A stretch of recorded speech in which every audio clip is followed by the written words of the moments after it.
Salam sejahtera, selamat beraktivitas. Semoga hari ini jauh lebih baik daripada hari sebelumnya.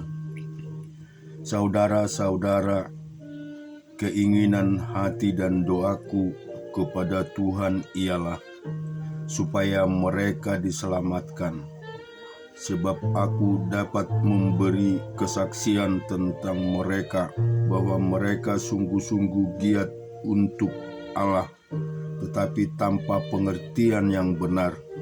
Sebab oleh karena mereka tidak mengenal kebenaran Allah, dan oleh karena mereka berusaha untuk mendirikan kebenaran mereka sendiri, maka mereka tidak takluk kepada kebenaran Allah. Sebab Kristus adalah kegenapan hukum Taurat, sehingga kebenaran diperoleh tiap-tiap orang yang percaya. Sebab Musa menulis tentang kebenaran karena hukum Taurat. Orang yang melakukan akan hidup karenanya. Tetapi kebenaran karena iman berkata demikian.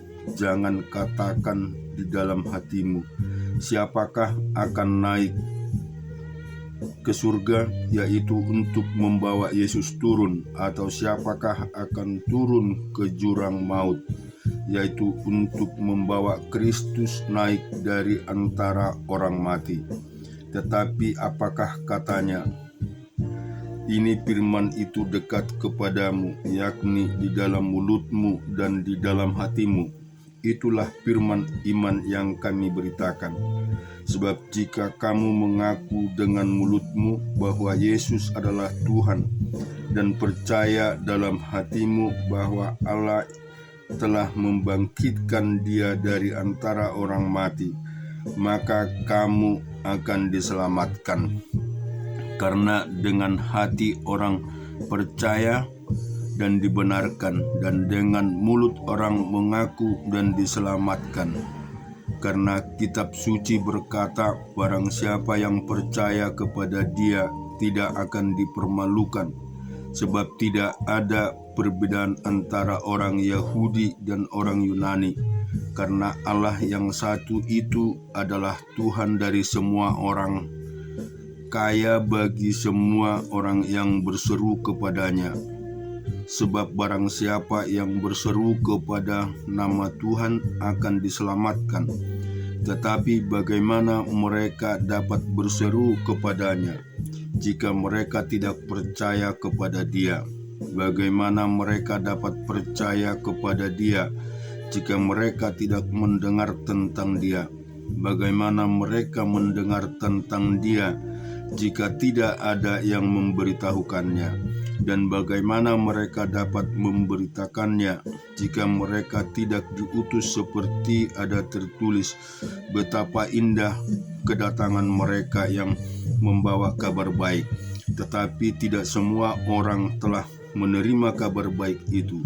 Yesaya sendiri berkata, Tuhan, siapakah yang percaya kepada pemberitaan kami? Jadi iman timbul dari pendengaran, dan pendengaran oleh firman Kristus.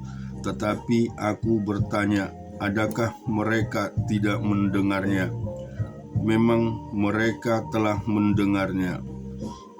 Suara mereka sampai ke seluruh dunia, dan perkataan mereka sampai ke ujung bumi. Tetapi aku bertanya, adakah Israel menganggapnya? Pertama-tama Musa berkata, aku menjadi kamu cemburu terhadap orang-orang yang bukan umat, dan membangkitkan amarahmu terhadap bangsa yang bebal. Dan dengan berani Yesaya mengatakan, aku telah berkenan ditemukan mereka yang tidak mencari aku. Aku telah menampakkan diri kepada mereka yang tidak menampakkan aku. Tetapi tentang Israel, Ia berkata, sepanjang hari aku telah mengulurkan tanganku ke bangsa yang tidak taat dan yang membantah. Dan kita juga renungkan di dalam Yesaya pasal yang ke-42.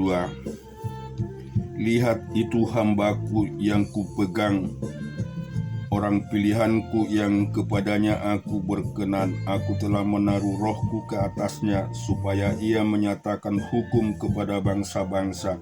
Ia tidak akan berteriak atau menyaringkan suara, atau memperdengarkan suaranya di jalan.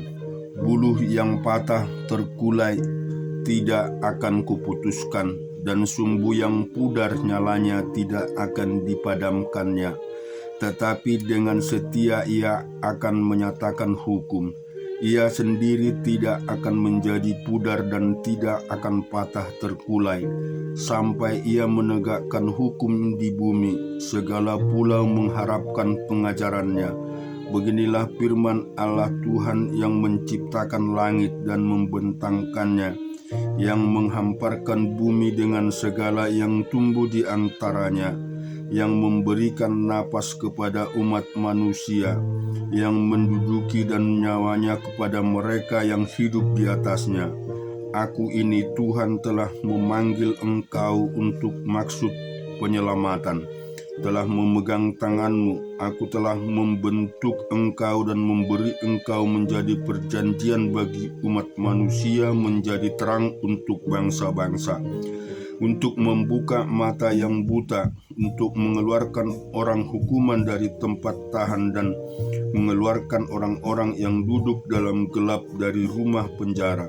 Aku ini Tuhan, itulah namaku. Aku tidak akan memberikan kemuliaanku kepada yang lain, atau kemasyuranku kepada patung. Nubuat-nubuat yang dahulu sekarang sudah menjadi kenyataan. Hal-hal yang aku hendak kuberikan sebelum hal-hal itu muncul, aku mengabarkannya kepadamu. Nyanyikanlah nyanyian baru bagi Tuhan, dan pujilah Dia dari ujung bumi. Berikanlah laut bergemuruh serta segala isinya, dan pulau-pulau dengan segala penduduknya. Baiklah padang gurun menyaringkan suara, dengan kota-kota dan dengan desa-desa yang didiami kedar.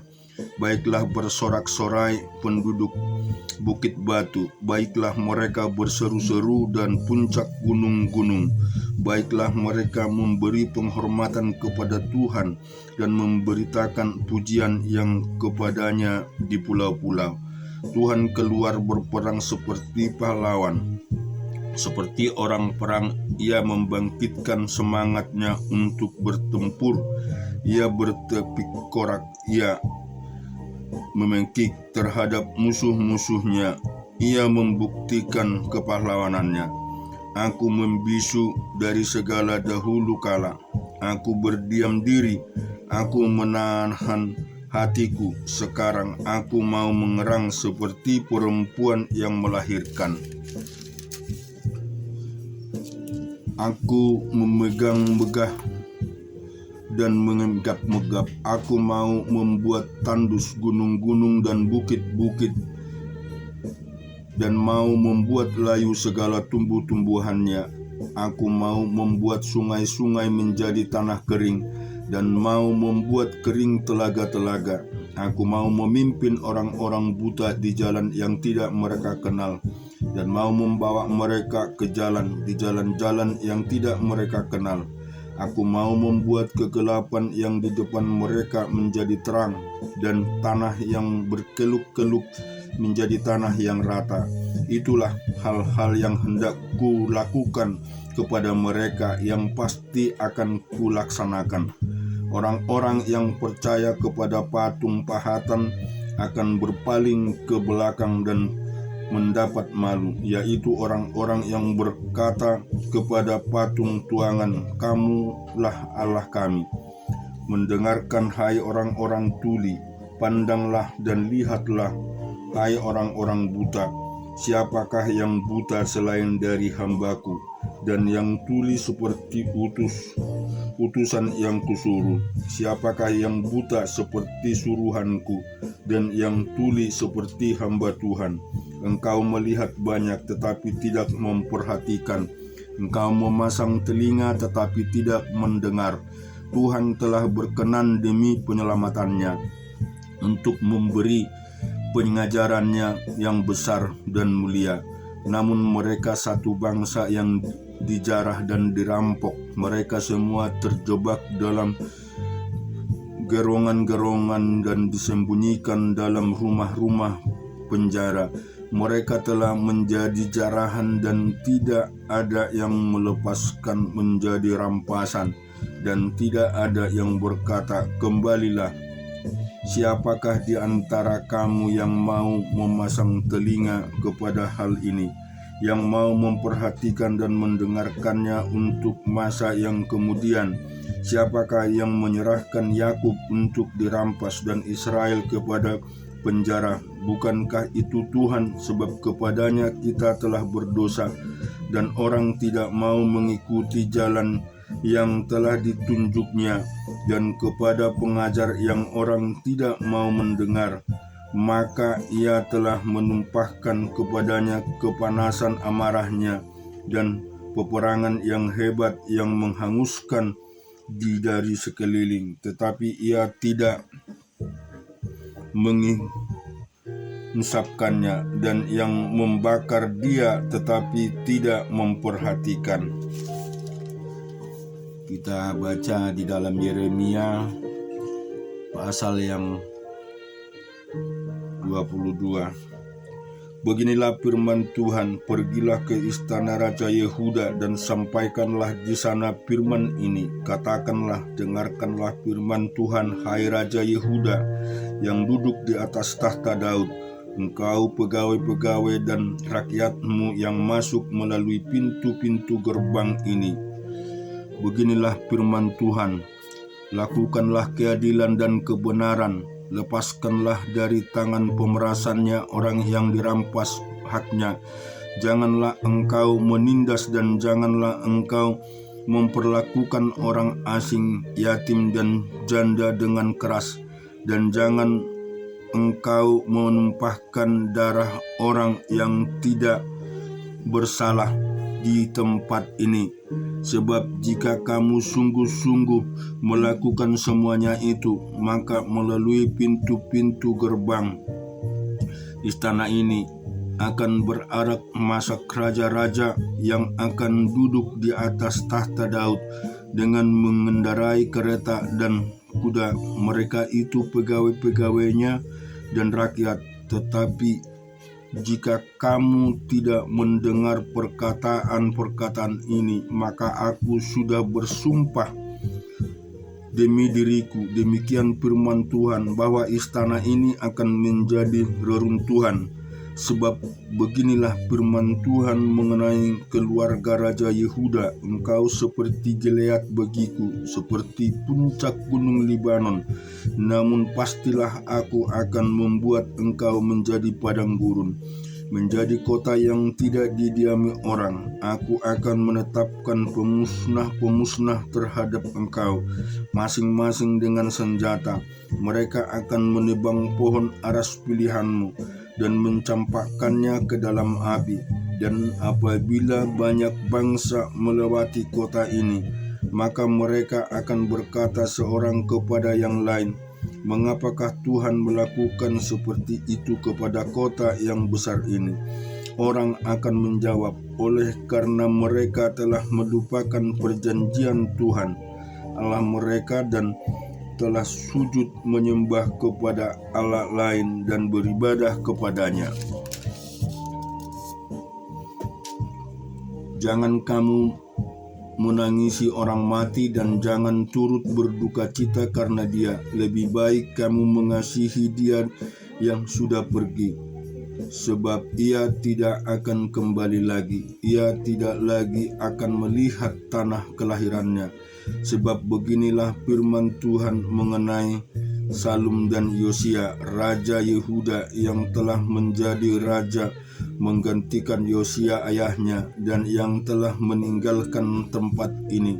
Ia tidak lagi akan kembali ke sini, tetapi ia akan mati tempat pembuangannya dan tidak lagi akan melihat negerinya. Celakalah dia yang membangun istana berdasarkan ketidakadilan dan ajungannya berdasarkan kelaliman, yang mempekerjakan sesamanya dengan cuma-cuma dan tidak memberikan upahan kepadanya, yang berkata, aku mau mendirikan istana yang besar, lebar dan ujung yang lubang luas, lalu menetas dinding istana, membuat jendela, menapani istana itu dengan kayu aras dan mencatnya merah.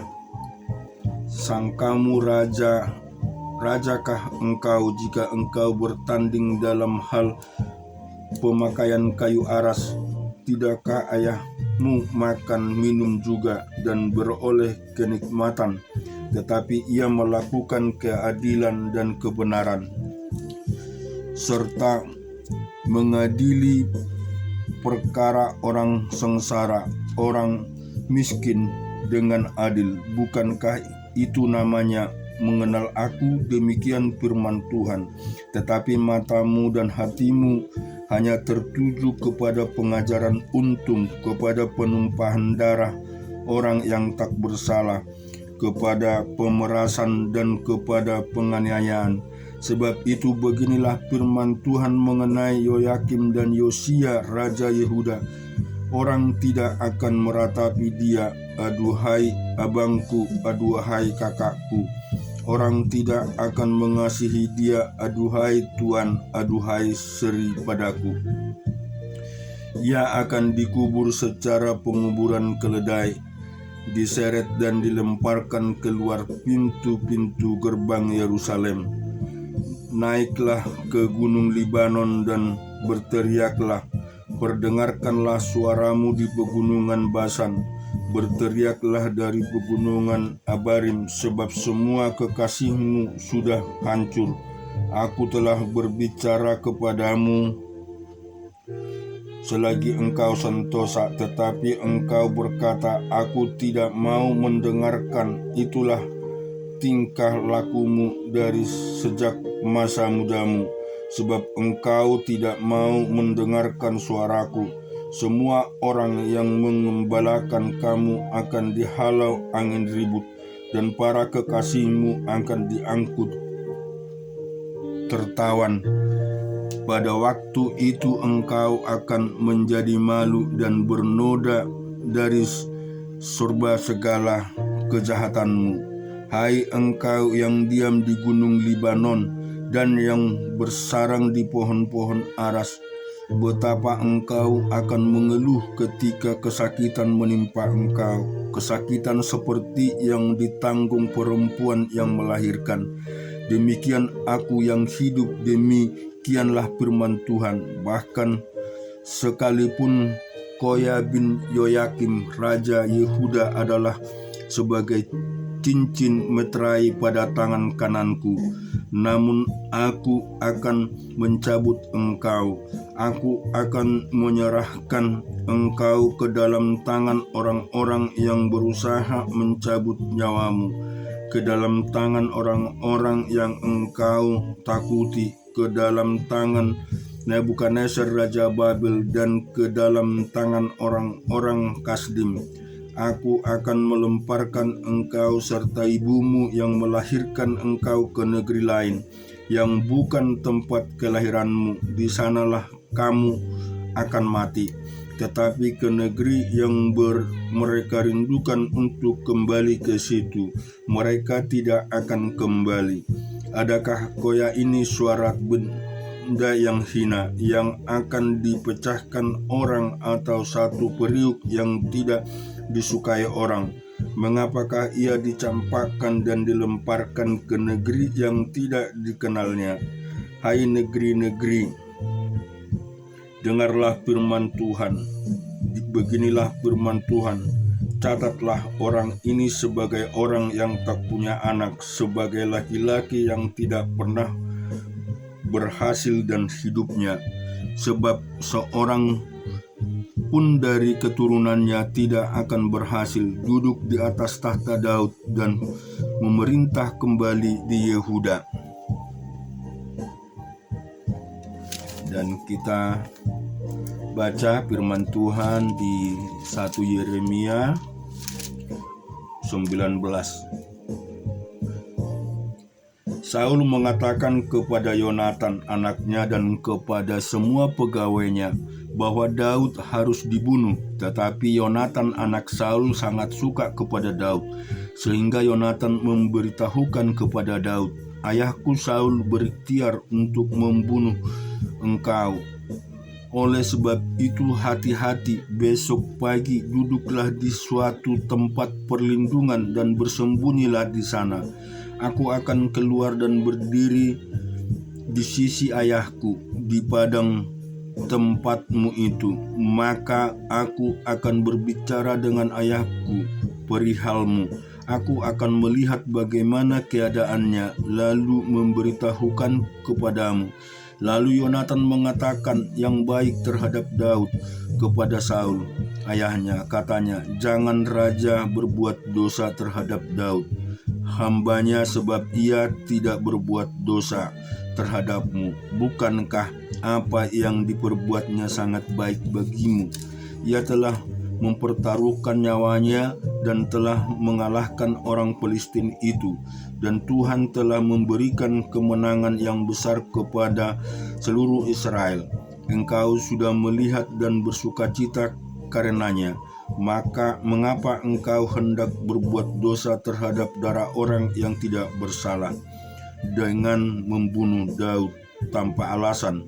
Saul mendengar perkataan Yonatan, dan Saul bersumpah demi Tuhan yang hidup, ia tidak akan dibunuh. Lalu Yonatan memanggil Daud, dan Yonatan memberitahukan kepada segala perkataan ini. Yonatan membawa Daud kepada Saul, dan ia bekerja padanya seperti dahulu. Ketika perang pecah pula, maka majulah Daud dan berperang melawan orang Filistin. Ia menimbulkan kekalahan besar di antara mereka, sehingga mereka melarikan diri dari depannya. Tetapi roh jahat yang daripada Tuhan hingga pada Saul ketika ia duduk di rumahnya dengan tombaknya di tangannya, dan Daud sedang main kecapi. Lalu Saul berikhtiar menancapkan Daud ke dinding dengan tombaknya, tetapi Daud mengelakkan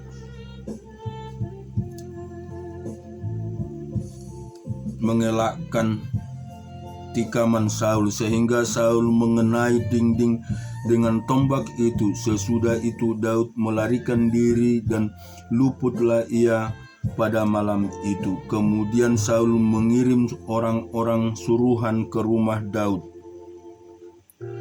untuk mengamat-amatinya dan untuk membunuh dia pada waktu pagi. Tetapi Michal, istri Daud, memberitahukan kepadanya demikian, "Jika engkau tidak dapat meluputkan dirimu malam ini, maka besok engkau akan dibunuh."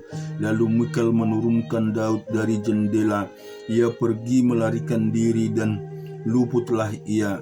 Sesudah itu Michal mengambil terapim dan menaruhnya di tempat tidur, ditaruhnya sebagai tenunan bulu kambing di bagian kepala dan ditutupinya dengan selimut. Lalu Saul mengirim orang-orang suruhan untuk mengambil Daud, tetapi perempuan itu berkata ia sakit. Sesudah itu Saul mengirim orang-orang suruhan untuk melihat Daud. Katanya, "Bawalah dia di atas tempat tidur itu kemari, supaya ia dibunuh." Lalu masuklah para suruhan itu ke dalam, dan tampaklah ada terapim di tempat tidur dengan sehelai tenun bulu kambing di bagian kepala. Berkatalah Saul kepada Michal, "Mengapa engkau menipu aku demikian itu dan melepaskan musuhku pergi sehingga ia luput?" Tapi jawab Michal kepada Saul, ia berkata kepadaku, "Biarkanlah aku pergi, apa perlunya aku membunuh engkau?" Setelah Saul telah Daud melarikan diri dan luput, sampailah ia kepada Samuel di Rama dan memberitahukan kepadanya segala yang dilakukan Saul kepadanya. Kemudian pergilah ia bersama-sama dengan Samuel dan tinggallah mereka di Nayot.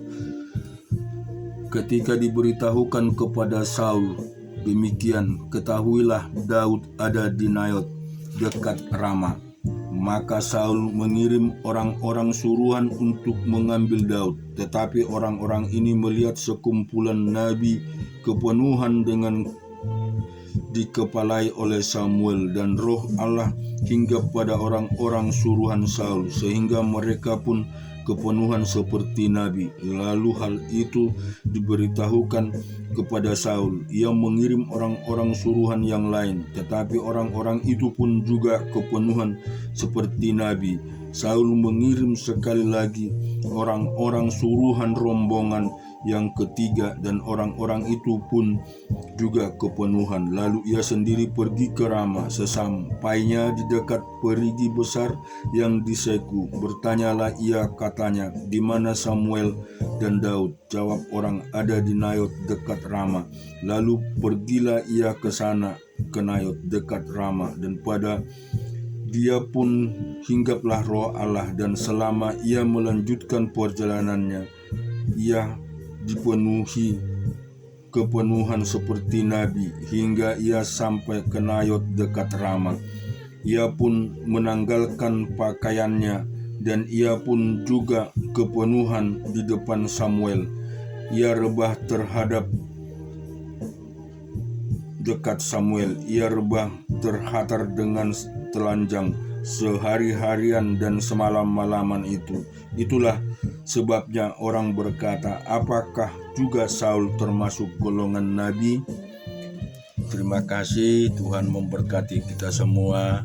Amin.